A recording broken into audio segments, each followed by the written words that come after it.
오늘 우리가 함께 볼 말씀은 시편 28편 1절부터 9절까지 말씀입니다. 제가 봉독해 드리겠습니다. 여호와여, 내가 주께 부르짖으오니 나의 반석이여 내게 귀를 막지 마소서. 주께서 내게 잠잠하시면 내가 무덤에 내려가는 자와 같을까 하나이다.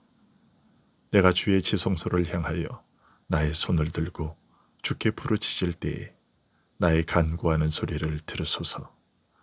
악인과 악을 행하는 자들과 함께 나를 끌어내지 마옵소서. 그들은 그 이웃에게 화평을 말하나 그들의 마음에는 악독이 있나이다. 그들이 하는 일과 그들의 행위가 악한 대로 갚으시며 그들의 손이 지은 대로 그들에게 갚아 그 마땅히 받을 것으로 그들에게 갚으소서. 그들은 여호와께서 행하신 일과 손으로 지으신 것을 생각하지 아니하므로 여호와께서 그들을 파괴하고 건설하지 아니하시리로다. 여호와를 찬송하며 내 간구하는 소리를 들으시미로다. 여호와는 나의 힘과 나의 방패시니 내 마음이 그를 의지하여 도움을 얻었도다. 그러므로 내 마음이 크게 기뻐하며 내 노래로 그를 찬송하리로다. 여호와는 그들의 힘이시요 그의 기름 부음 받은 자의 구원의 요새시로다. 주의 백성을 구원하시며 주의 산업에 복을 주시고 또 그들의 목자가 되시어 영원토록 그들을 인도하소서. 아멘. 오늘 본문 역시도 다윗이 큰 환난에서 구출받은 후 자신을 구해주신 하나님께 감사와 찬양을 돌리는 시입니다. 그가 받은 환난이 누구에게로부터 받은 환난인지는 구체적으로 알 수 없습니다. 어떤 학자들은 사울 왕의 핍박이라고 하기도 하고 어떤 학자들은 압살롬의 반역이라고도 합니다. 하지만 그것은 어디까지나 추측일 뿐이고 확실하지는 않습니다. 따라서 중요한 것은 누가 다윗을 어렵게 했느냐 하는 것보다는 그 환난을 만났을 때 다윗은 어떻게 행동했으며 하나님은 어떻게 반응하셨는가 하는 것입니다. 먼저 3절을 보면 다윗이 만난 환난은 이런 환난이었습니다. 악인과 악을 행하는 자들과 함께 나를 끌어내지 마옵소서. 그들은 그 이웃에게 화평을 말하나 그들의 마음에는 악독이 있나이다. 지금 다윗을 대적하는 악인들은 그 이웃에게 화평을 말하지만 그들의 마음에는 악독이 가득한 자들이었습니다. 즉 이들은 친구로 가정하여 선한 사람들을 속임으로써 배반하는 자들이었습니다. 그들의 혀로 말하는 것과 그들의 마음이 말하는 것이 다른 자들이었습니다. 겉으로는 선한 것을 말하지만 속으로는 악한 것을 말하고 있는 자들이었으며 입술로는 평화를 말하지만 마음으로는 전쟁을 도모하는 자들이었습니다. 이들은 대체 어떻게 이런 악을 행할 수 있었을까요? 5절에 그 이유가 드러나 있습니다. 그들은 여호와께 행하신 일과 손으로 지으신 것을 생각하지 아니하므로 여호와께서 그들을 파괴하고 건설하지 아니하시리로다. 자신들은 하나님과는 아무 상관이 없다고 생각하기 때문이었습니다. 그들은 번영에 도취되어 하나님을 자기들의 친구라고 사람들에게 아첨하는 한편 그렇게도 많은 환난에 압도되어 있는 선한 사람들은 거들떠보지도 않습니다. 또한 그들은 손으로 지으신 것을 생각하지 않는다라는 말이 알려주는 것처럼 세상은 하나님의 창조물이 아니라 우연에 의해 지배된다고 여기는 자들이었습니다. 그런 자들이기에 하나님에 대한 두려움이 없고 악에 대하여서도 거침이 없었던 것이며 사람은 다른 사람의 속을 모른다는 생각만 가지고 혀로는 좋은 말을 하면서도 속으로는 해칠 계획을 세우는 것입니다. 시편에서 언급되었던 자들과 같은 부류의 악인들이었던 것이죠. 시편은 이렇게 말하고 있습니다. 악인은 그의 교만한 얼굴로 말하기를 여호와께서 이를 감찰하지 아니하신다 하며 그의 모든 사상에 하나님이 없다 하나이다. 그의 위에는 저주와 거짓과 포악이 충만하며 그의 혀 밑에는 잔해와 죄악이 있나이다. 그가 마을 구석진 곳에 앉으며 그 은밀한 곳에서 무죄한 자를 죽이며 그의 눈은 가련한 자를 엿보나이다. 사자가 자기의 굴에 엎드림같이 그가 은밀한 곳에 엎드려 가련한 자를 잡으려고 기다리며 자기 그물을 끌어당겨 가련한 자를 잡나이다. 그가 굽으려 엎드리니 그의 포악으로 말미암아 가련한 자들이 넘어지나이다.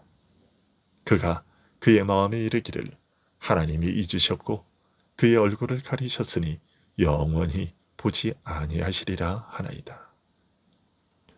다윗은 바로 이런 자들에 의해 고통을 받고 있었던 것입니다. 그러니 오늘 본문 1절과 같이 말하는 것이죠. 여호와여, 내가 주께 부르짖으오니 나의 반석이여, 내게 귀를 막지 마소서. 주께서 내게 잠잠하시면 내가 무덤에 내려가는 자와 같을까 하나이다.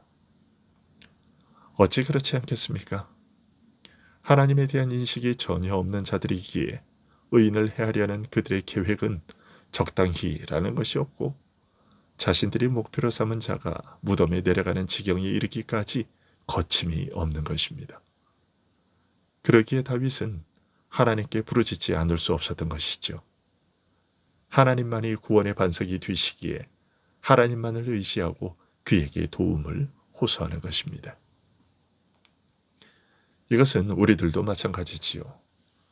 다윗이 직면했던 상황처럼 적대적인 마음을 품고 우리를 해하려고 하는 자는 없을지라도 지금 우리들이 처한 현실은 너무나 무겁고 힘듭니다. 특히나 경제적인 상황은 너무나 어렵습니다. IMF 때와 같은 그런 위기에 직면해 있습니다. 높은 은행 이율로 개인과 사업자들 모두가 힘들어하고 있습니다. 경제연구소들은 한결같이 내년까지는 은행 이율이 내려가지 않을 것이라 예상하고 있습니다. 이런 상황에서 악한 마음으로 그러는 것은 아니겠지만 여유가 있는 사람들은 자신의 이익을 극대화하기 위해 어려움에 직면한 사람들의 것을 거두어들이고 있습니다. 그들은 법의 테두리 안에서 자신들의 이익을 거두는 것이어서 그런 행위들의 도덕적 비난은 가할 수 있겠으나 법적으로 막을 방법은 없습니다. 그래서 어려움에 처한 이들은 더욱 속이 타들어가고 있습니다. 이것은 교회도 마찬가지죠. 교회들 중에 빚이 없는 교회가 거의 없고 목회자 중에도 빚이 없는 사람이 거의 없습니다. 그런데 지금 은행의 대출 이율이 2배로 올라 교회도 목회자도 어찌할 바를 모르고 있습니다. 정말로 이렇게 가다가는 나라가 절단나게 생겼고 교회도 큰 문제에 봉착하게 되었습니다. 교회와 성도들을 무너뜨릴 기회만을 호시탐탐 노리는 사탄에게 지금의 이런 상황은 더없이 좋은 기회입니다. 코로나 때문에 교회 출석을 하지 않던 교인들이 이제는 놀러 다니느라 출석을 하지 않는다고 하더군요. 주일에 멀리 놀러 가놓고서는 하는 말이 동영상으로 예배 상황을 보고 있으니 주일은 안 빠지고 잘 지키고 있노라고 말한다고 합니다. 과거에는 육체에 직접적으로 가해지는 핍박으로 교회와 성도들이 힘들었지만 지금은 물질과 변화된 주말 문화로 인해 교회와 성도들이 힘들어졌습니다. 다윗은 3절에서 자신이 악인들과 함께 파멸에 빠지게 되지 않기를 강구하고 있습니다. 하나님께서 악인들에게 심판을 행하실 때에 그 심판의 대상에 자기도 함께 포함되지 않게 해달라고 하는 것이죠. 하나님은 의인과 악인을 구분하시고 그에 합당하게 처리하시는 데에 실수가 없으신 분이십니다. 따라서 의인을 악인과 함께 벌하시는 일은 결코 있을 수 없습니다. 이런 사실을 모르는 다윗이 아닙니다. 그럼에도 다윗이 이런 기도를 드리는 이유는 악인들의 악행이 제어되지 않고 지속됨으로써 그 악이 자신을 집어삼켜 자신 역시도 그 악인들과 같아질까 염려되었기 때문입니다. 처음에는 악인들의 핍박을 견디며 대항하지만 그것이 지속되다 보면 그 공격을 막아내기 어렵고 힘들어서 악에게 손을 들고 항복해 버릴 수 있기 때문입니다. 다윗이 그런 위험을 느낄 정도였다면 우리 역시도 얼마든지 그럴 수 있는 위험이 있겠지요. 오늘 본문은 이런 우리들에게 알맞은 교훈을 주고 있습니다. 첫째로 하나님의 자녀들이 부당한 괴로움을 당할 때 하나님의 섭리가 그들을 인내로 유익하게 단련시키며 이 세상의 모든 일이 무질서와 혼돈의 상태에 있는 것처럼 보여도 하나님은 하늘의 높은 보좌에 앉으셔서 만사를 지휘하시고 통치하신다는 사실을 잊지 말아야 한다는 것입니다. 이 사실을 아는 것은 우리들에게 결코 적지 않은 위로가 됩니다. 왜냐하면 이런 믿음의 눈을 가진 신자들은 세상 만사가 혼돈 가운데 난잡하게 쌓여 있어도 하늘을 바라보며 하나님의 비밀스런 심판을 의지하게 되기 때문입니다. 여러분, 하나님께서는 블랙호글과 같은 암흑 속에서도 자신이 섭리하고 계신다는 증거를 보여주시는 일을 결코 쉬지 않으십니다. 지금 세상이 온통 뒤죽박죽인 것처럼 보여도 믿음의 눈을 들어 살펴보면 하나님께서 이런 혼돈 가운데서도 우리를 위한 자신의 구원의 섭리를 진행하고 계시는 증거를 발견할 수 있을 겁니다. 그러니 포기하지 말고 기도할 수 있기를 바랍니다. 그러면 우리도 다윗처럼 노래할 수 있게 될 것입니다. 다윗은 6절에서 8절까지 해서 이렇게 노래하고 있습니다. 여호와를 찬송하며 내 간구하는 소리를 들으심이로다.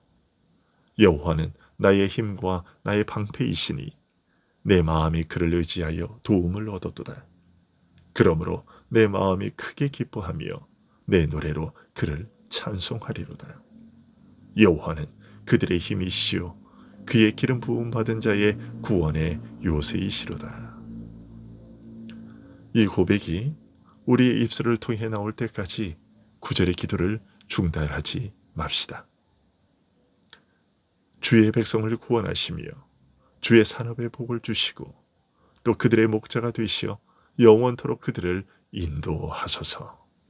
아멘. 세상을 지으신 주님께서 지금도 모든 일들을 주관하고 계십니다. 우리가 겪고 있는 이 지금의 이 어려움도 아버지 하나님의 섭리 가운데 있다는 사실을 잊지 마시기 바랍니다. 이것을 기억하고 이 어려운 상황에서도 하나님께 도움을 부르짖어 우리도 다윗처럼 하나님을 찬송하는 그런 삶을 살 수 있게 되기를 간절히 소원합니다. 하나님의 도우심은 언제나 우리 가까이 있습니다. 기도하겠습니다.